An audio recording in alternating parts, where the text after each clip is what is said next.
Welcome to Gotta Ping. I'm Mei Ping, the founder of Gotta Ping. As a next-gen leadership coach, I help high-performing young executives and entrepreneurs like you to navigate complex people and problems with top-notch communication and leadership skills to create sustained success. In today's podcast, I want to talk about what you need to know as a job seeker. So we've all been there, a job seeker. I have been there myself. Many people are exactly in the situation that you have, that you're finding yourself in right now. So the thing to know is that it's completely normal and it is a temporary phase. However, there are some key points that I want to share today. And the first thing is this. This is also a pattern or a habit I'm seeing online where I see a lot of job seekers getting very distracted with learning and in creating a lot of online content. So I'm not saying that that's not good, right? And that's good if you are in the process of upskilling yourself and doing a lot of learning, and these are the things that you do in your free time. And if you're in the job seeking phase, you don't exactly have the real kind of free time that I'm thinking of, because let's talk about it. What is the real job, right, of a job seeker, like a real job, or the real activity that you should be focused on?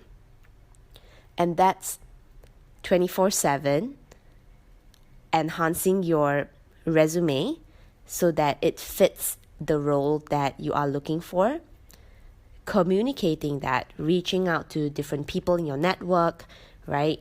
Reaching out to recruiters and HR, right? So are you reaching out to people? That's the second point. And thirdly, are you actively applying, looking for roles and applying for the ones that you are really interested in? Because I also have people, telling me that, the job market is so tough, blah, blah, blah. But when I ask them, okay, like, what kind of jobs are you looking for? And they say, well, anything. I'm like, what is anything?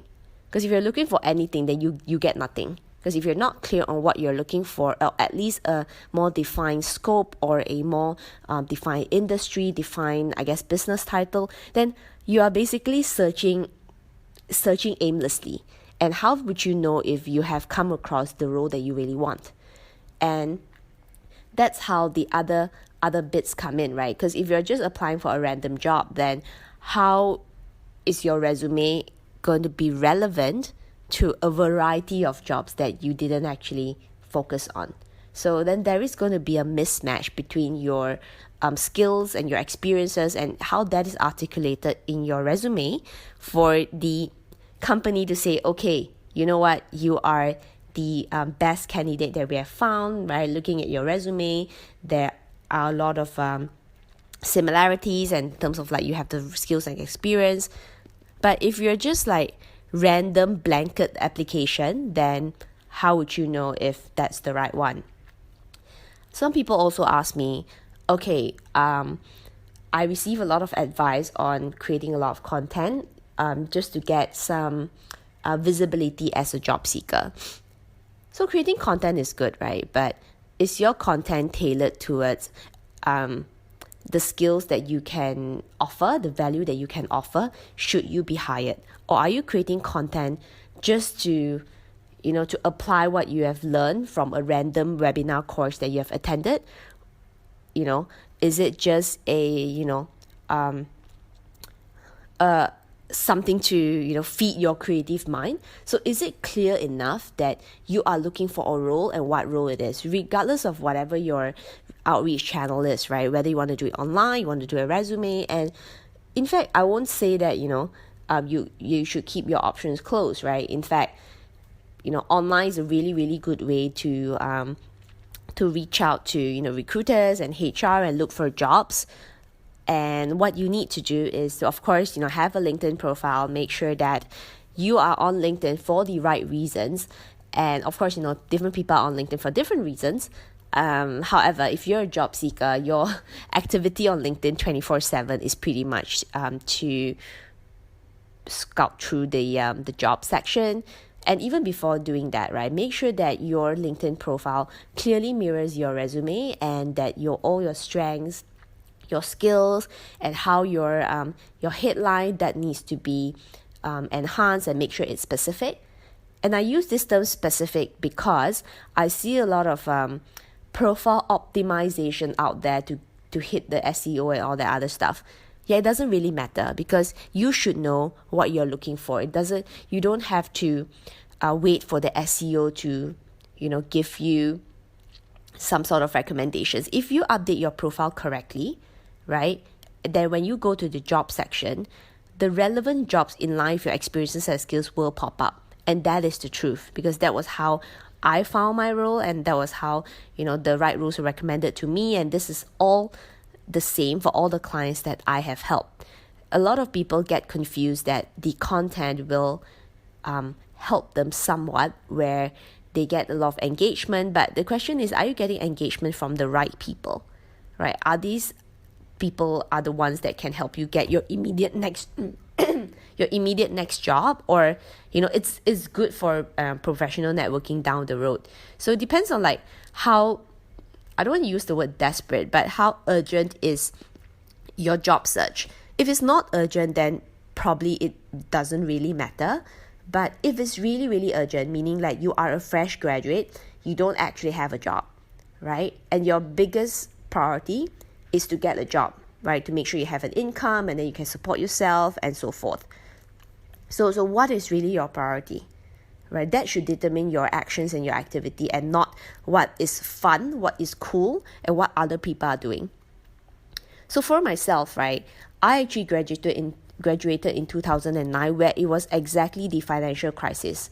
And the economy was doing really badly, just like right now. And I was really clear that, you know what, I have all these other activities that I want to do, right? I was in events management internships and all these other things, but none of these roles are actually paying me. So I thought, okay, the only roles available at that time, to be honest, was just with the smaller companies. All the hirings with the big companies have closed up, right? There was no hope there. So I said, okay, fine. I'll just take that as a stepping stone, and I'll just join the smaller company. And from there on, right, I put in the effort, I gained skills, I built relationships, and gradually it was from this little small role I had with this small company that led me to bigger roles with bigger companies. So it is that stepping stone. It's really up to you to make full use of that role, because that's why I always tell people that 99% of your attention should be focused on your real job. It's good to have an online professional presence. I'm not saying it's bad, and in fact, maybe in the next episode I will share a little bit more how you can establish your online presence, but that's later.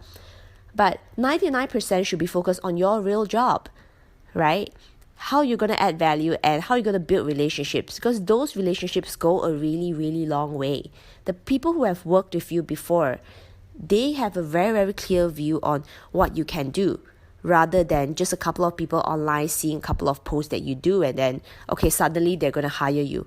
Yeah, it might happen, but the probability of that happening is really low, unless you are a content writer, you are a digital marketer, you are a web developer, basically something that you can see online, where that's their output. But if you are not, so if you're a corporate professional, you're an accountant, a lawyer, an engineer, marketing, you're in sales, then that's quite a different game.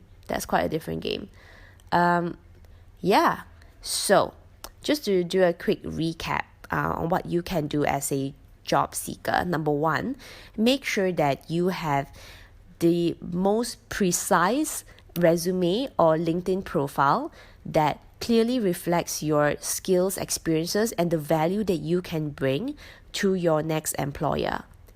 And number two, don't get distracted with other random things out there. Really focus your networking effort to connect with people who may be in the industry that you are interested in, recruiters in your local areas. You can also connect with people from the HR department in the company that you might be interested in working with. And you should have a list of company that you want to work with, just for a start. And thirdly is to scout through the roles available and really start applying. And if you have to, tailor your resume so that it actually fits the job description. Don't send one random resume out for every role, because the market is very challenging right now. So if you could have done that in the past, now is probably not something that you can do. So just focus on those 3 things. And like I said, the overarching message in this podcast is, if you are a job seeker, your focus and activity should be nailing a job as soon as possible, right? And not get distracted with other things. So I wish you all good luck. And if you need help tailoring your resume, or you want your resume review or a discussion on your career growth strategy, you can feel free to reach out to me, and let's have a chat. And I look forward to helping you, and good luck. Bye. Thank you for joining me today. If we have not yet connected, I look forward to connecting with you. You can find me on my website, www.gottaping.com, on LinkedIn, as well as Facebook. The links to my profiles are in this episode's description box. I can't wait for you to join me in the next episode of my Gotta Ping podcast. Till next time, bye!